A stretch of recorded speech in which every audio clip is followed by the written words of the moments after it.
നാം മനസ്സിലാക്കണം, നമ്മെ തന്നെ ശുദ്ധീകരിക്കേണ്ട പ്രധാന നാളുകളാണിത്.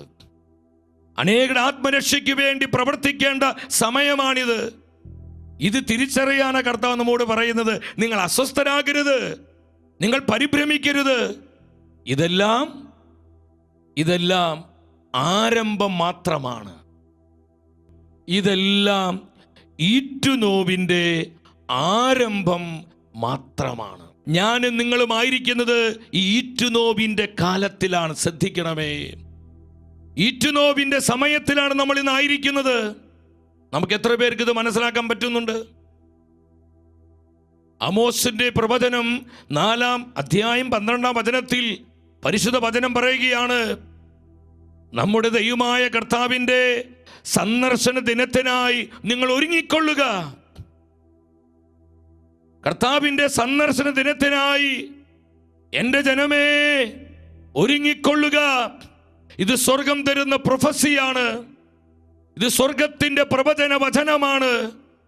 നിങ്ങൾ ഒരുങ്ങിക്കൊള്ളുക. ഇത് വലിയ ആത്മീയ ഒരുക്കത്തിനുള്ള സമയമാണെന്ന് ദൈവത്തിൻ്റെ ആത്മാവ് നമ്മൾ അറിയിക്കുകയാണ്. വലിയ ആത്മീയ ഒരുക്കത്തിൻ്റെ സമയം. നിസ്സാര കാര്യങ്ങൾക്ക് വേണ്ടി നമുക്കിനി സമയം കളയാനില്ല.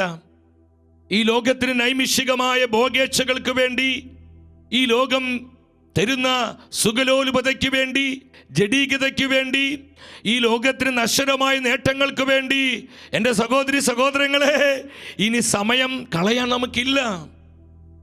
നിങ്ങൾ ഒരുങ്ങിക്കൊള്ളുക. എന്തിനു വേണ്ടി ഒരുങ്ങിക്കൊള്ളുക? കർത്താവിനെ സ്വീകരിക്കുവാനായി, കർത്താവിൻ്റെ വചനത്തെ സ്വന്തമാക്കുവാനായി, അനേകരുടെ ആത്മരക്ഷയ്ക്ക് വേണ്ടി, അനേകരുടെ വീണ്ടെടുപ്പിന് വേണ്ടി, നമ്മുടെ സ്വയം ആത്മാവിൻ്റെ രക്ഷയ്ക്ക് വേണ്ടി, കുടുംബങ്ങളുടെ വിശുദ്ധീകരണത്തിന് വേണ്ടി, സഭയുടെ നവീകരണത്തിന് വേണ്ടി, ലോക സുവിശേഷ വൽക്കരണത്തിന് വേണ്ടി, അസംഖ്യം ആത്മാക്കളുടെ നിത്യ രക്ഷയ്ക്ക് വേണ്ടി നമ്മോട് ഒരുങ്ങിക്കൊള്ളുവാൻ സ്വർഗം ആവശ്യപ്പെടുകയാണ്. ഹല്ലേലൂയ! ഇത് സ്വർഗത്തിന്റെ പ്രൊഫസിയാണ്. സ്വർഗം തരുന്ന പ്രവചന സന്ദേശമാണ്.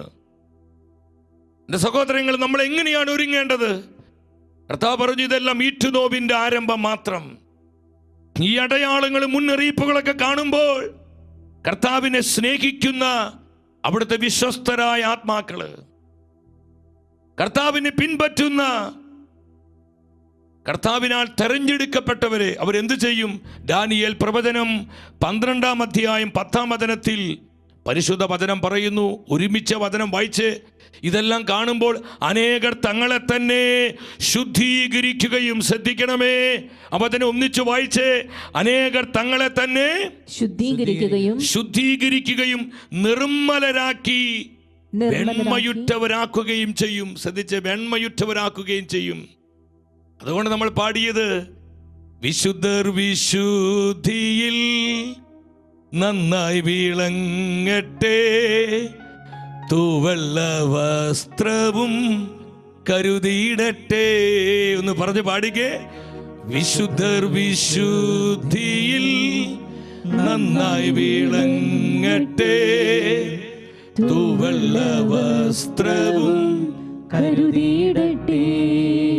ഇതെല്ലാം കാണുമ്പോൾ അനേകർ തങ്ങളെ തന്നെ ശുദ്ധീകരിക്കുകയും വെണ്മയുള്ളവരാക്കുകയും ചെയ്യും. എന്നാൽ കർത്താവിൻ്റെ ആത്മാവില്ലാത്തവർ, ദൈവിക ജ്ഞാനം നഷ്ടപ്പെട്ടവർ, ഈ ലോകത്തിന് ദേവനായ പിശാച് മനസ്സിനെ അന്ധമാക്കിയ ആത്മാക്കൾ എന്തു ചെയ്യും? അവർ ദുഷ്ടത പ്രവർത്തിച്ചു കൊണ്ടേയിരിക്കും. അവർ ഗ്രഹിക്കുകയില്ല. ഈ അടയാളങ്ങള്, മുന്നറിയിപ്പുകള്, സ്വർഗം തരുന്ന പ്രവചന സന്ദേശങ്ങള് അവർ ഗ്രഹിക്കുകയില്ല. എന്നാൽ ആത്മാവിന്റെ ജ്ഞാനമുള്ള ആത്മാക്കള് ഇതെല്ലാം ഗ്രഹിച്ച് അവരെ തന്നെ ശുദ്ധീകരിക്കും. ഹല്ലേലൂയ! എന്റെ സഹോദരങ്ങൾ, നമ്മൾ എങ്ങനെയാണ് ഒരുങ്ങേണ്ടത്? പശ്വൻ ഒന്നാമതായി ഒന്നാമതായി നമ്മെ തന്നെ ശുദ്ധീകരിച്ചുകൊണ്ട്, നമ്മെ തന്നെ വിശുദ്ധീകരിച്ചുകൊണ്ട്, അതാണ് നമ്മുടെ ആത്മാവിൻ്റെ രക്ഷ. നമ്മുടെ സ്വന്തം ആത്മാവിൻ്റെ രക്ഷ ഉറപ്പുവരുത്തി ജീവിക്കേണ്ട സമയമാണിതെന്ന് സ്വർഗം നമ്മോട് പറയുകയാണ്. രണ്ടാമത് നമ്മൾ എങ്ങനെയാണ് ഒരുങ്ങേണ്ടത്? നമ്മുടെ കർത്താവ് പറഞ്ഞു, മാർക്കോസിന്റെ സുവിശേഷം 16-ാം അധ്യായം 15-ാം വചനത്തിൽ യേശു പഠിപ്പിച്ചു. അവൻ അവരോട് പറഞ്ഞു, നിങ്ങൾ ലോകമെങ്ങും പോയി എല്ലാ സൃഷ്ടികളോടും സുവിശേഷം പ്രസംഗിക്കുവിൻ. ഇതാണ് സഹോദരങ്ങളെ വേൾഡ് ഇവാഞ്ചലൈസേഷൻ, ലോക സുവിശേഷവൽക്കരണം. കർത്താവായ യേശു നേടിത്തന്ന നിത്യമായ രക്ഷയിലേക്ക് ഈ കാലഘട്ടത്തെ നയിക്കുവാൻ, ഈ തലമുറയെ വീണ്ടെടുക്കുവാനുള്ള വലിയ ദൗത്യം എനിക്കും നിങ്ങൾക്കുമുണ്ട്. നമ്മൾ സുവിശേഷത്തിൽ പങ്കാളികളാണ്. കർത്താവ് സഭയ്ക്ക് കൊടുത്തിരിക്കുന്ന യൂണിവേഴ്സൽ മിഷനാണ്, നിങ്ങൾ ലോകമെങ്ങും പോയി എല്ലാ ജനതകളോടും എൻ്റെ സുവിശേഷം പ്രഘോഷിക്കുക. പിതാവിൻ്റെയും പുത്രൻ്റെയും പരിശുദ്ധാത്മാവിന്റെ നാമത്തിൽ അവർക്ക് മാമോദീസ കൊടുക്കുക. ഞാൻ നിങ്ങളുടെ കൽപ്പിച്ചവയെല്ലാം അനുസരിക്കുവാൻ അവരെ പഠിപ്പിക്കുക. കാലത്തിന്റെ അവസാനം വരെ ഞാൻ നിങ്ങളോട് കൂടെ ഉണ്ടായിരിക്കൂ.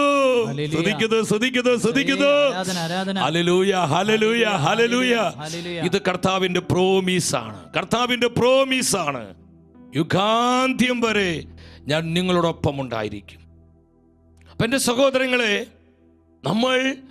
നമ്മളെ തന്നെ വിശുദ്ധീകരിച്ച് നമ്മുടെ ആത്മാവിൻ്റെ ഉറപ്പ് വരുത്തി, രണ്ടാമത് മറ്റുള്ളവരുടെ ആത്മരക്ഷയ്ക്ക് വേണ്ടി ഈ കാലഘട്ടത്തെ വീണ്ടെടുക്കുവാൻ, ഈ തലമുറയെ കർത്താവിനായി നിത്യജീവനായി വീണ്ടെടുക്കുവാനുള്ള അധ്വാനവും പ്രാർത്ഥനയും പ്രവർത്തനവും നമുക്കുണ്ടാകണം.